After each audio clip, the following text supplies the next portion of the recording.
Who do you think might be the other two, or one of the other two?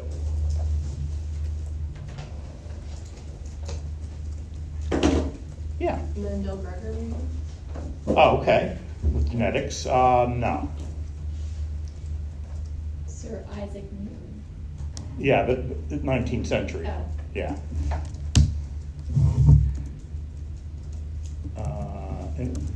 Anyone else? We talked about one of them already.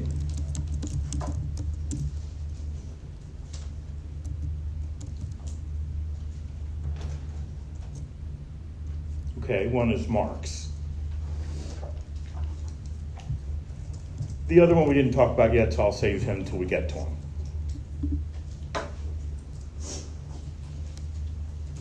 And you can analyze that thought. All right, Freud. All right, so now the period we're talking about now is really the last third of the 19th century, and that's often referred to as the late Victorian period. Well, what's interesting is about Darwin is he's going to make some major changes within the Victorian period, but Darwin himself was very much a product of his time period. So he both changed the society and, like all of us, was influenced by the time period he grew up in and the society and culture around it. Now, one of the things that we think of most with the Victorian period is it's a very religious age. People are spending a lot of time in church. Your average person would, let's put that as a term.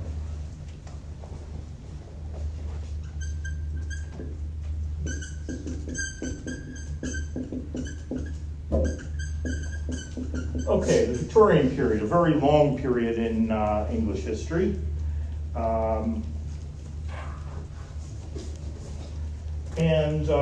It basically, there's going to be it's divided into what's called the early, mid,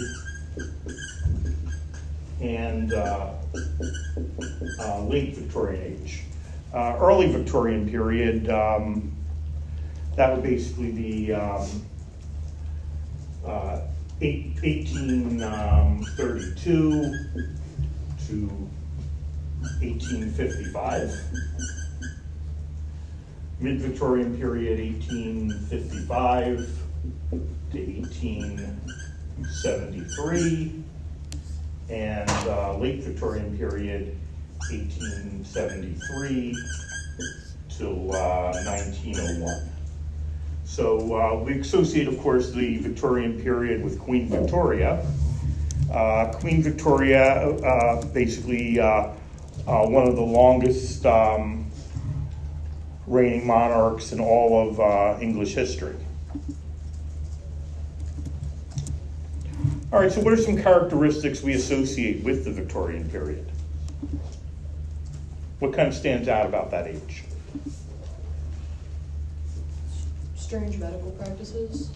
Oh, okay. Yeah, no, there are definitely some strange medical practices, and maybe we'll connect that a little bit to the science there.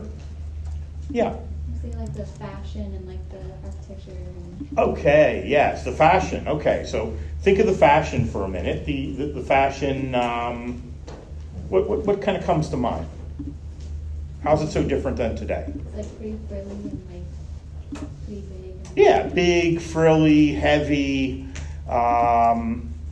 and clothes to some extent tell us a little bit about the attitudes of the time. So was that a kind of a revealing time, or is that a kind of a closed time? Yeah, how much skin are they showing? Almost none. Okay, so that kind of shows us a little bit about their manners of the time. What are their manners like? Is it much like the people of today? Would we fit in well with the Victorians? No, basically polar opposites. They're overly mannered, very polite, very religious. It's a very religious time period. Your average person, well, first of all, one of the ways that you would identify people is what church they went to. That was an assumption you made. It's not do you go to church, but which church do you attend? Because which church you attended would tell you a lot about their social background. If you're the Church of England, the Anglican Church, today in America, the Episcopal Church, that's the, upper class church. Presbyterian, Scottish denomination, that's towards the upper class, but not quite as high as the Church of England. Middle class, you'd be often Methodist. Another strain of religion we see is a lot of evangelicals. So evangelicals are very, very religious. They're thinking about religion all the time, and they're the ones out on the street corners saying, let Jesus into your heart. Your average person would go to church about 3 times a week. One day was, of course, Sunday, and you would spend about 4 hours of the day there on Sunday. Now, there was never any reason not to go to church. If you didn't go to church, your neighbor, as soon as she got home, would be knocking on your door, because she'd be worried about you, because wait a minute, if you're not in church, you must be almost dead. They can't think of any other reason why you wouldn't be there. They didn't want to hear, I'm tired, I'm hungover, I don't have money for the collection plate, it's boring. None of those reasons would fly. So you went. One of the assumptions they would make, one of the ways that you would identify somebody would be you would ask, what's your faith? Like, what would you ask as part of a college community? What's a common thing to get to know somebody? What's your major? Sure, but that tells you a lot about them. Okay. So they would be now, so one day Sunday, another day would be usually Tuesday for a prolonged Bible study. So you would study the Bible and try to look at the connections between the Bible and your own life. And then there would be a third day when you would go out passing religious tracts saying, let Jesus into your heart. Or have you seen the light? So it was a big part of people's lives. All right, now that's going to be the environment that Darwin grows up in. So he was a very religious man growing up like everybody else in his society. All right, now what do we remember most about Darwin today? Yeah. Use the God of theory of evolution. Okay, theory of evolution. Okay, good. And that's going to be a very controversial theory.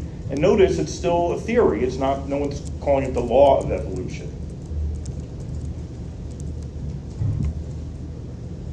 So Darwin's often criticized for hating the church and trying to destroy it, but it actually couldn't be further from the truth. He was actually a very religious man who began to lose his faith.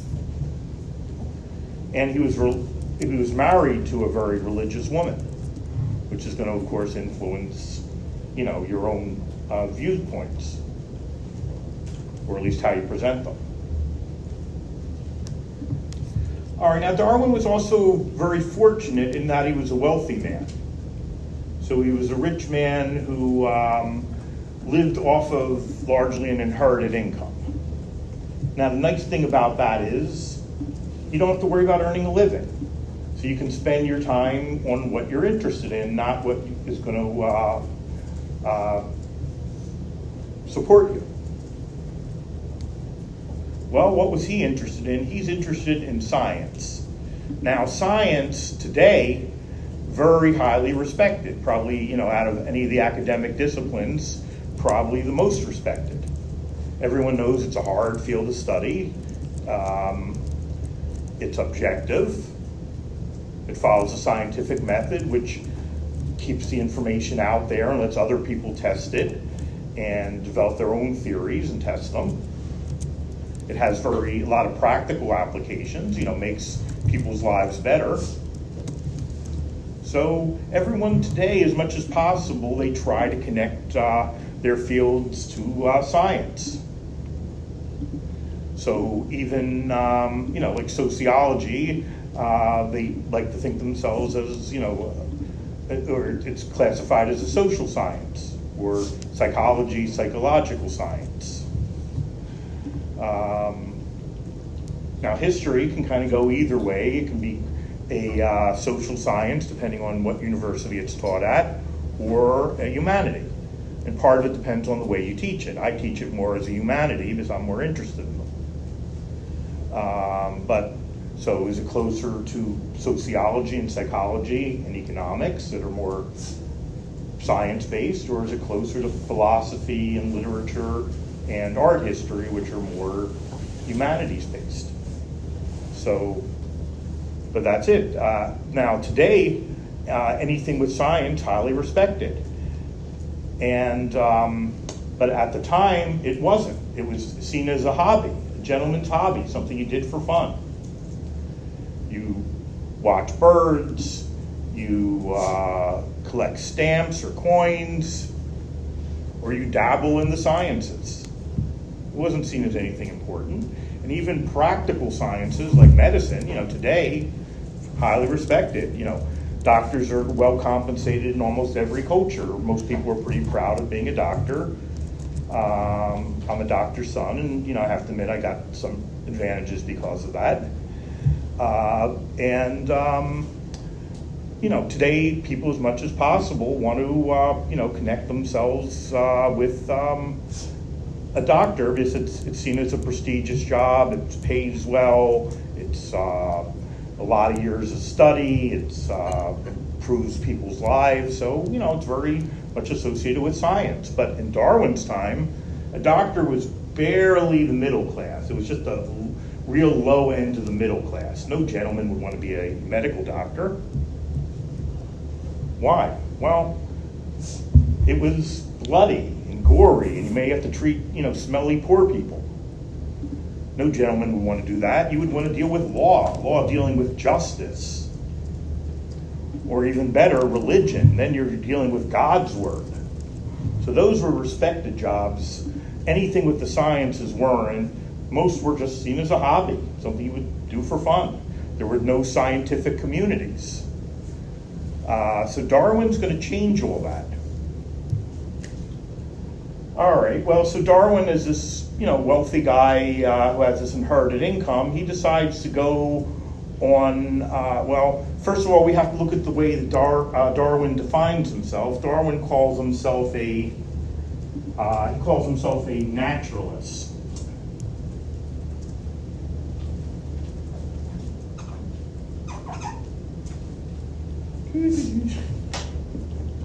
Try the orange one now. Not much better. All right, so he's calling himself a naturalist. Now, what's a naturalist? It's someone interested in the natural world.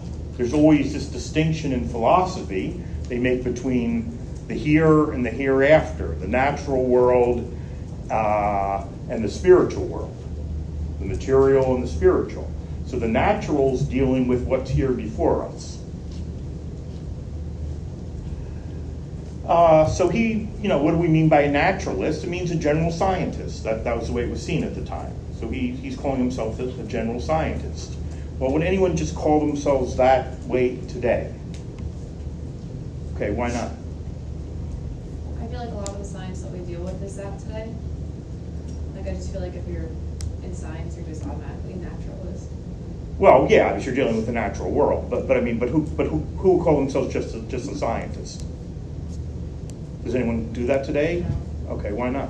Because we have so many different branches. Yes, because there's vast differences between them. Are you an organic chemist? Are you a nuclear physicist? Are you an astronomer? Are you a zoologist? They're vastly different. You can't just say a scientist. What does that mean? It'd be like putting on your Facebook page. I'm a person. Well, yes, nobody's going to argue with that. So, nobody's going to confuse you with being a dog or a cat, but it doesn't tell you very much. So same thing, just call yourself a scientist today, Because I remember, years ago, somebody, wouldn't talk with me for years because I called her a botanist, and she wanted to be called a plant scientist. Now, I'm assuming there's a big difference between them, but, I didn't know it. But, it was like the worst thing he could have said to her or something. But that's it, there are these distinctions between the sciences, but at this time, science is kind of in its infancy. Most people not just doing it as a hobby. All right, so what does Darwin do? Well, Darwin goes on a voyage in the late 1830s. He goes on a ship called the HMS Beagle. And he goes to the Galapagos Islands in Ecuador, so South America. It's actually supposed to be very beautiful there. My cousin was there a couple years ago. He showed some pictures. It really does look gorgeous. But okay, so Darwin goes there, and he makes discoveries about finches, tiny little birds, and he's looking at their beaks. Now, he takes copious notes, and then for 20 years he doesn't do anything with it. He comes back home and he develops his theory of evolution, but does not publish it. All right, so it's his theory of evolution, he eventually publishes it in the year 1859 in a book called On the Origin of Species. So he actually writes two books, On the Origin of Species, 1859, and then another one in 1877 called The Descent of Man.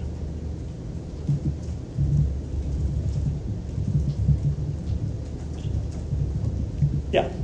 You said 1857. 1859 for Origin of Species, and then Descent of Man, 1877. Oh, thank you. Is the more important of the two is the first one. I took a Darwin course, and we actually got stuck reading the whole thing. But all right, so that course for me was kind of like this course would be for most of you. So, everyone has certain things they have to study. At least I'm honest. All right, so he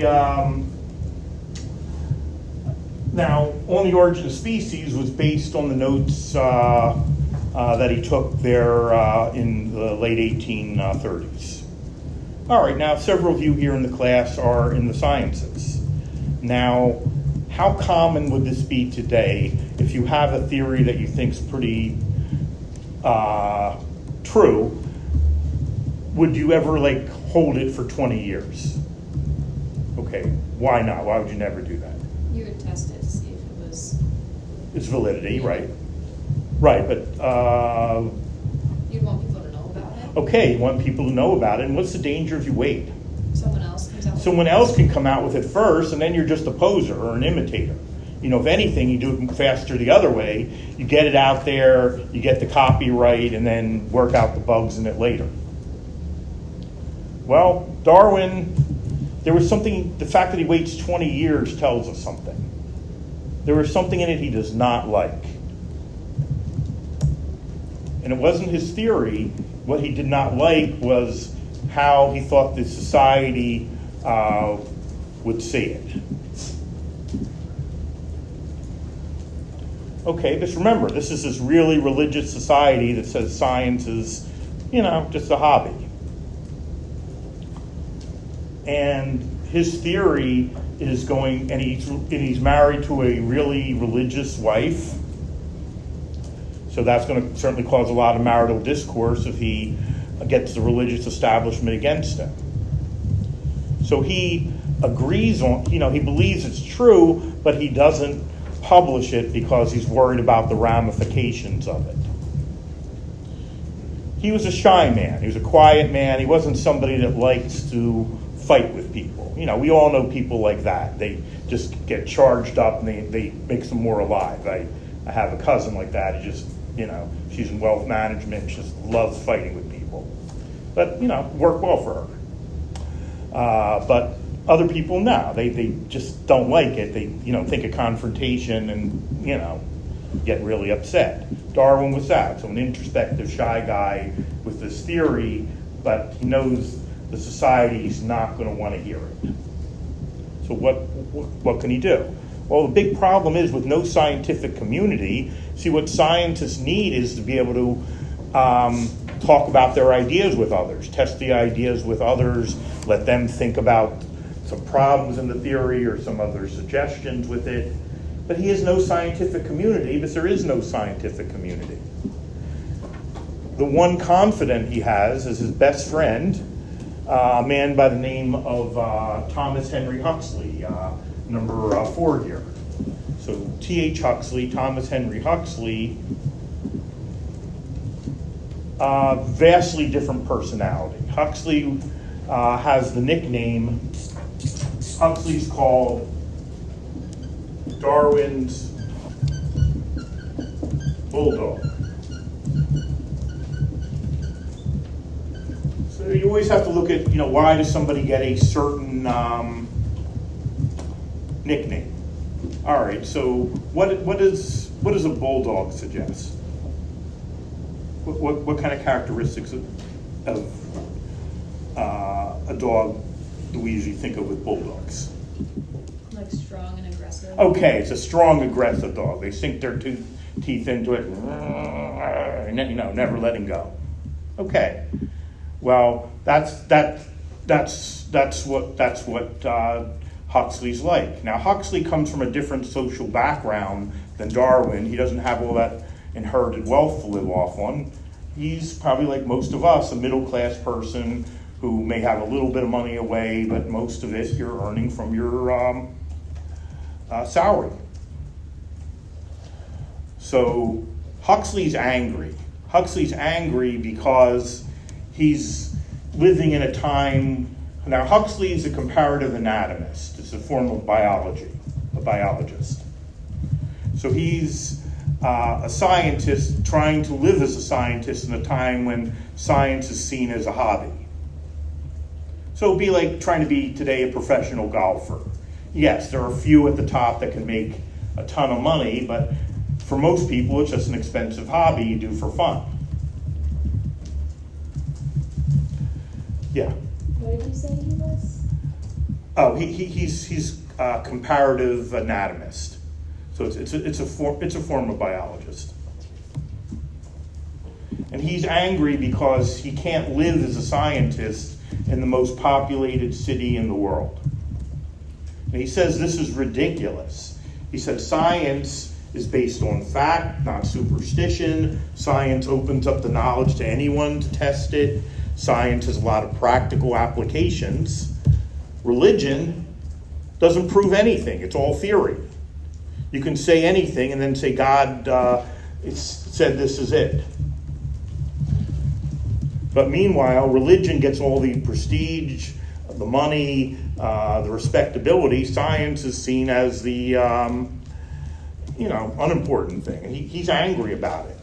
He says it's just ridiculous. You can't earn a living as a scientist in the most populated city in the world.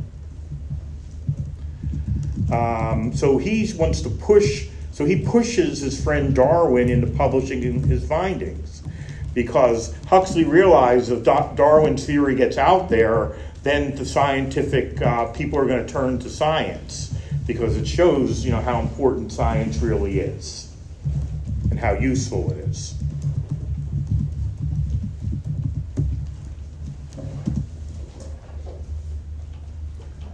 But his friend doesn't want to publish it. Huxley says, I can't publish it. It's your theory, but I'm going to defend it. I'm going to be your bulldog. I'll be behind you all the time. He says, I want to get in a big, loud, fight with the religious establishment. That's how people are going to start learning about science. And that's what Huxley does, is he likes the fight. Now, Huxley is, by the way, the grandson of the person that wrote A Brave New World.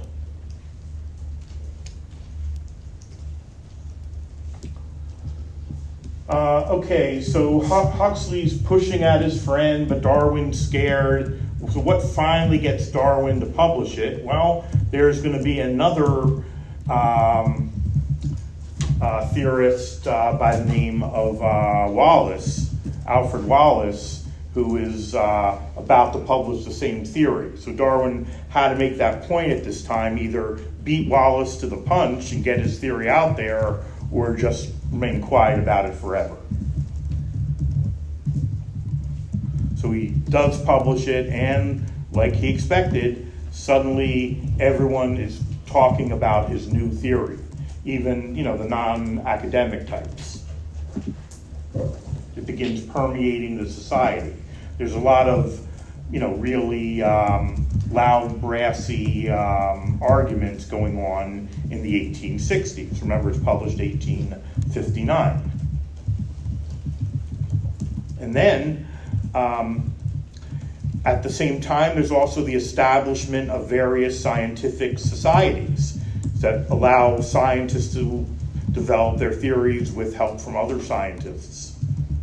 So, the British Chemical Association, British Chemical Foundation, the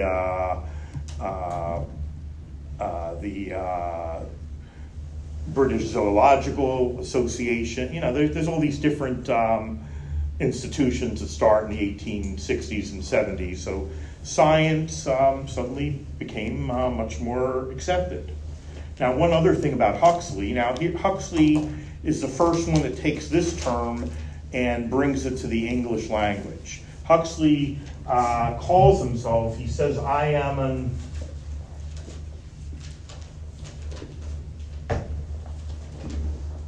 an agnostic.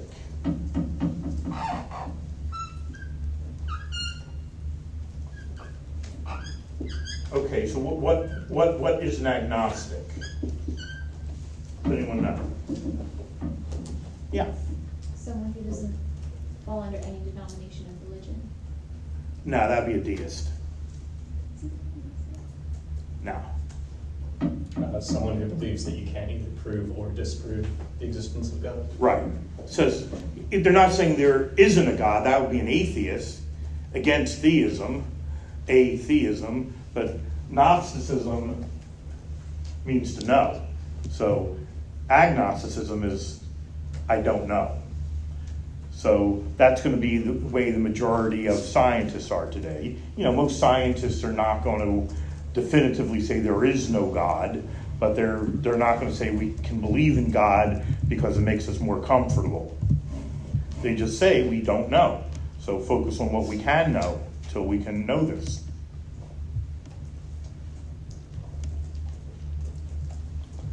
All right, well, let's see what's so controversial about his theory. Maybe the religious establishment and the scientific world can live together in harmony. Okay, so now the majority of people at the time, the milieu that Darwin grew up in, he started off as a number one here, a creationist or a fundamentalist. Now, a creationist or a fundamentalist is someone who believes that the fundamentals or the basics of life come from God and the Bible. They believe that the Bible is the literal word of God and can't be changed, can't be reinterpreted, that it is just, pure truth. So the basics or the fundamentals of life come directly from God by means of the Bible. And that's going to be the environment that Darwin grows up in. Like most other people in his society. And, there are still many people that, still believe that. I don't want to just make it like it's something in the past. So let's see if the creationists can coexist with the evolutionist. Okay, according to the Bible, God created the world in how long a period of time? 7 days. No. Close. 6 days. 6 days. On the seventh he rested. Yeah. So, okay, God created the world in 6 days. Well, what about Darwin? Is he talking at all about days? No. All right. Now, according to the Bible, who are the original predecessors of modern man? Adam and Eve. Adam and Eve, the first man and woman. What about Darwin? Is he saying that? No. What's Darwin saying? That we evolved from animals. Yeah, we share a common ancestor with the chimp.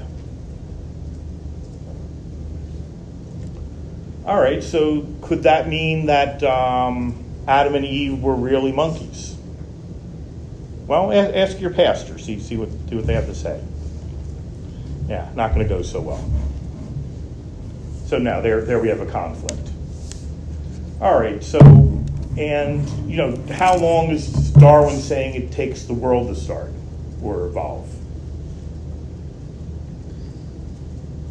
Well, how old's the world supposed to be according to the scientists?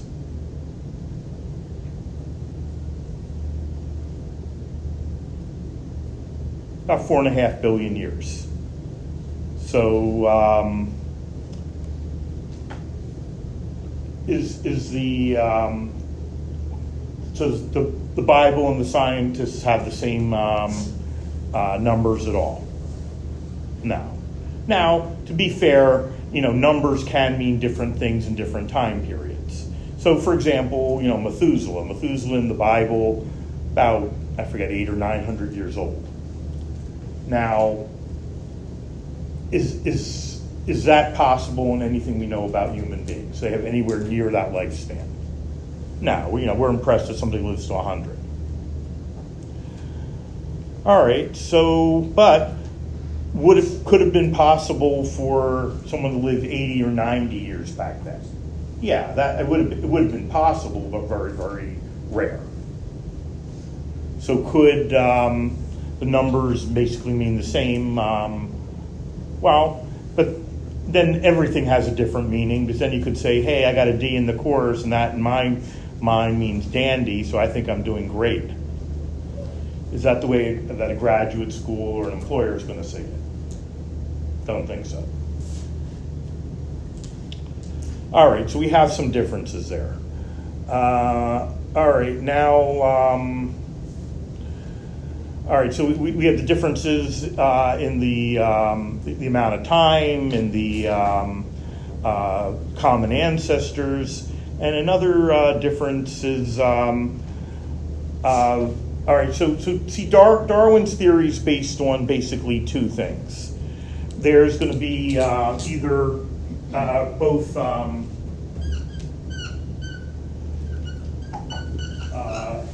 interspecies and intra-species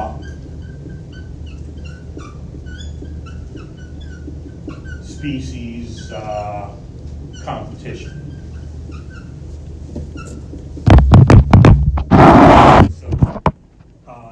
Interspecies competition. Okay, that means between species. Where do we see that? We're seeing that a lot today. Okay, so bear goes into Morristown, New Jersey, because as we take more and more land where the bear is supposed to go, so they're competing for where to live. Okay, the bear has the strength, but some of us have the brains. So we can invent a gun to kill the bear, even if we don't have the strength of a bear. All right, so competition. But then there's also within species competition. So where do we see that? All right, what often happens to the runt of a litter of puppies? Dies. Okay, why?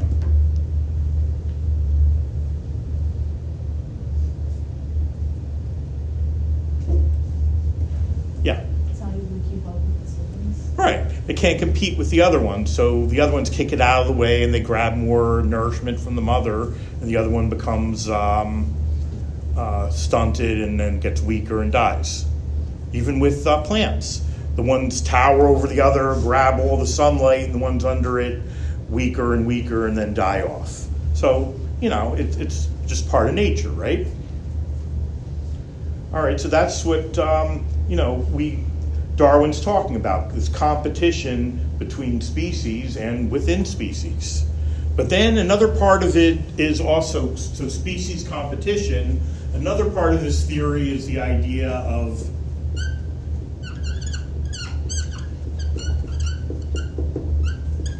adaptation. So that species evolve and change over time. How do we see that? Well, we have certain parts of our anatomy that are today not particularly useful. We often have them removed. What are some things? Appendix. An appendix, okay. Wisdom teeth. Yeah, I was going to say you guys are going to lose it this decade usually. No, not that. Wisdom teeth, appendix, and other tonsils. And all right, so thinking about the wisdom teeth, well, you could see why that would have been useful in the past. Chomping at this real tough meat, wears them out. Is any of our meat today that super tough? No, even here at Del Valle it's not. So nowhere else is going to be. No, we tenderize everything. And even, like a tough cut of meat, like a flank steak, you cook it the right way, it can be fairly tender.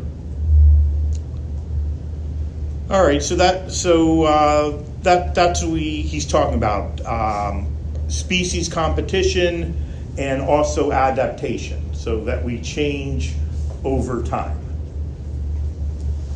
And the ones that can adapt are the ones that survive. The ones that were not able to adapt to changing circumstances, what happens to them? They die. They die off, yeah.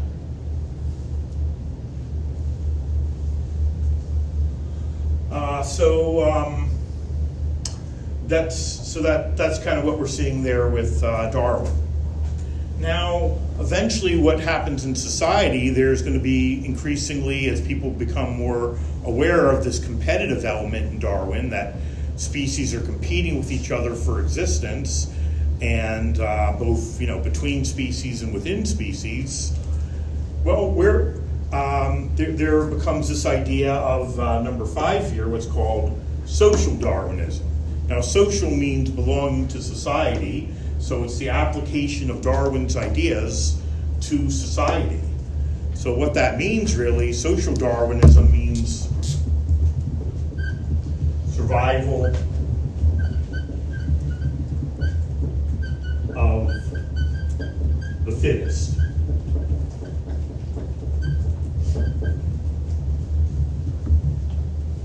So just like the runt of the litter of puppies dies out because it can't compete with the other ones. Where do we see competition in society? Where do we see this application of competition to society today? Everywhere. Like where?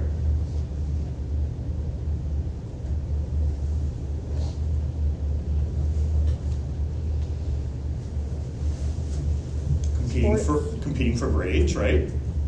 Let's say, some of you want to go to vet school, you're going to very few entrances to vet school, a lot of people with similar high inflated grades, so how, some are going to get it, some aren't, you're competing. Or for, mates.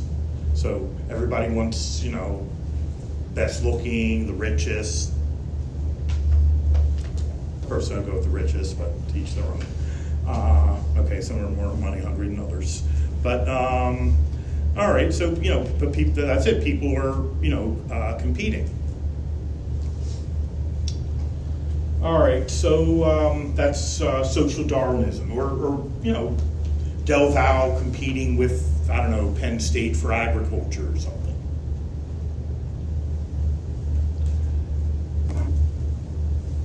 Or Penn competing with Princeton for the best students. So that's part of life. McDonald's versus Burger King, or Shake Shack versus Five Guys. All right, now there's also this idea, number 6 here. Now, I don't want to give the impression that everyone's turning against the Bible after Darwin. That's definitely not the case. Even in our own society, the majority of people still believe in God. But they have some religious skepticism or religious doubts in ways that they never had before. Before, if it said it in the Bible, it's true. Now they're like, wait a minute, some of this stuff in the Bible, how could this have happened? So they become questioning in ways that they didn't before. Or, before they would get, traditionally the church wanted 10% of your money, tithing, 10%. Well, if you're also interested in science, are you still going to give that 10%, or you might knock that down to 7% and give 3% to the scientific community? Well, does the church want to lose this money? And do they want to lose this ability to decide what is true and what's not true? Now, so there's all this change occurring in the society. Well, so there's going to be this philosophical movement called number 6 here, German higher criticism, that came about starting about the 1870s. And what German higher criticism is about is the idea that they're trying to save the Bible from extinction. So they want to keep the Bible meaningful and alive, and by doing that, they said the only way that a modern, rational group of people are going to believe in it is to rid it of its supernatural elements. So things that you can only accept on faith.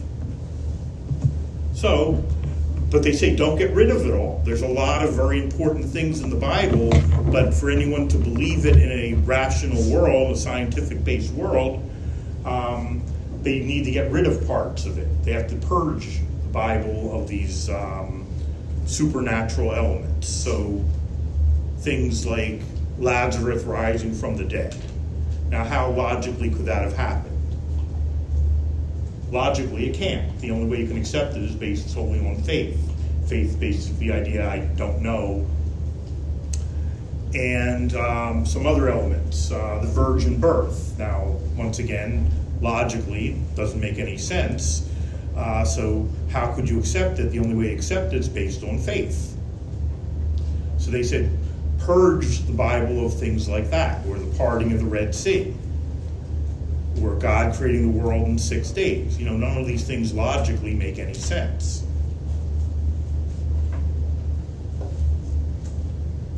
But they're not saying it yet. If they took all that out, What's left? Yeah. Okay. They said there's still a lot of history. It tells us a lot about people, their motivations.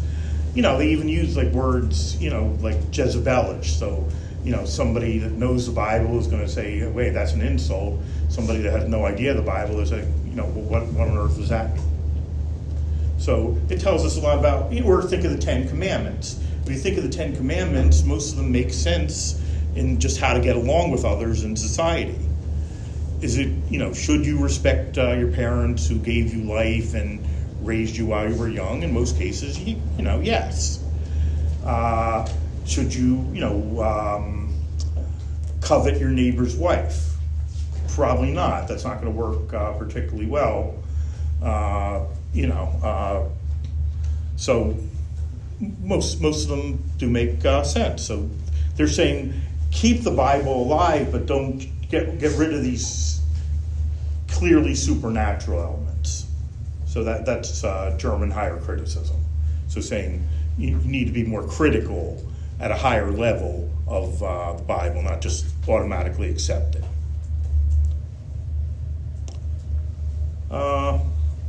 All right, so now, I'm sorry, so any questions so far? All right, so let's look at this one, number 7 here.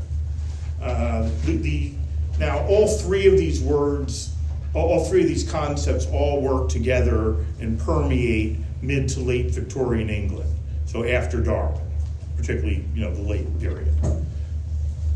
So all these are coexisting at the same time, and in many ways they're based on the same idea. So let's see how these work together.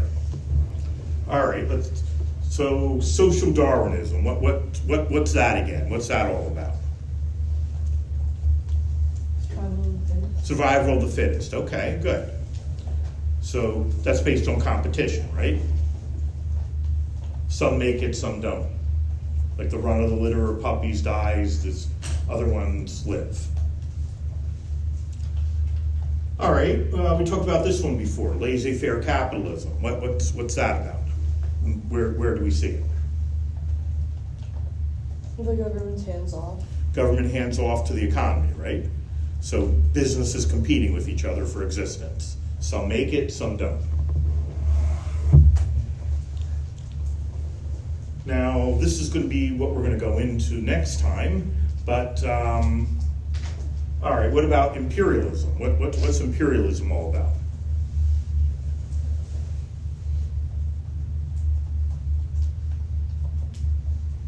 You take over countries because you're better than them. Right, you take over country because you're better than them. You're stronger, richer, bigger army, whatever. So what's that based on again? Competition. The weak against the strong. So what's the linking factor between all three of these? What are they all really based on? Competition. Competition, right. So that's going to legitimize the society. That some make it, some don't, just like we see in nature. Okay, so does anyone have any questions? Okay, so see you on Halloween.